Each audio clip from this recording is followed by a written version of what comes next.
नमस्ते दोस्तों, TLSS creativity में आप सबका स्वागत है।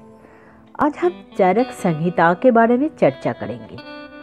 नंबर 1, सूत्र स्थान के द्वितीय अध्याय में, जिसका नाम अपमार्ग तंडुलीय है, आरंभ में पंच कर्मांग भूत द्रव्य का वर्णन कर अंत में कहते हैं कि जिसके दोष उत्कीलष्ट हुए हो उसे स्नेह स्वेद कराकर मात्रा और काल को ध्यान में रख पंचकर्म करावे।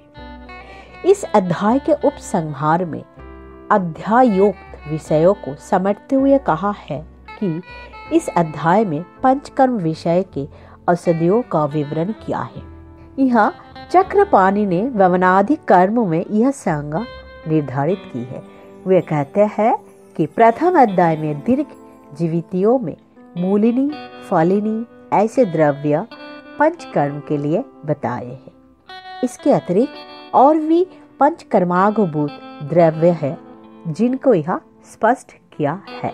वैसे ही प्रथम अध्याय में वहाँ पर पंचकर्म विषय से वे द्रव्य नहीं बताए, अतः यह पंचकर्म प्रवृत्ति विषय के साथ उनका अभिधान किया है। नंबर 2, ऋतु के अनुसार शोधन समझौते हुए वसंत ऋतु में वमनादि कर्म करने को कहा है।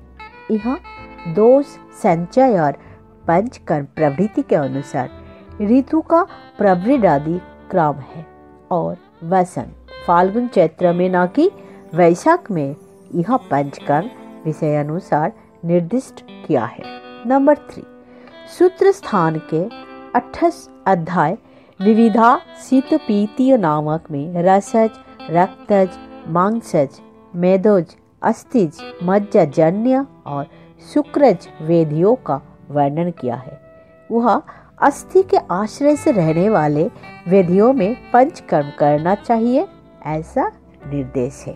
नंबर 4, सूत्र स्थान के 29वें अध्याय में 10 प्राणायतनीय में वैद्य के प्राणाभिसर और रोगाभिसर ऐसे 2 भेद बताए हैं। प्राणाभिसर वे है जो रोगों को नष्ट कर प्राणों की रक्षा करते हैं और तद विपरीत रोगाभिसर वे है जो प्राणों को नष्ट कर रोगों की रक्षा करते हैं। प्राणाभिसर का लक्षण देते हुए कहते हैं कि पंचकर्माश्रय औषधियों का सम्यक प्रयोग करने वाले प्राणाभिसर होते हैं। नंबर 5, चिकित्सा स्थान में अनेक जगह पंचकर्म शब्द प्रयोग का उल्लेख मिलता है।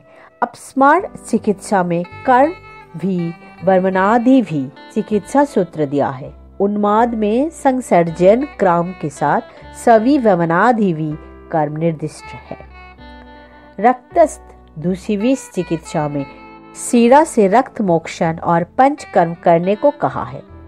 उरुस्थम चिकित्सा के प्रारंभ में अग्निवेश के द्वारा जिज्ञासा बताई है कि पंचकर्म चिकित्सा पृथक पृथक तथा समस्त रूप से भी अनेक रोगों की चिकित्सा में बताई है।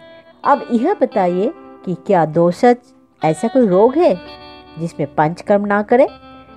इसके उत्तर में कहा है कि उरुस्थम ऐसा रोग है जिसमें यह चिकित्सा नहीं की जा सकती है।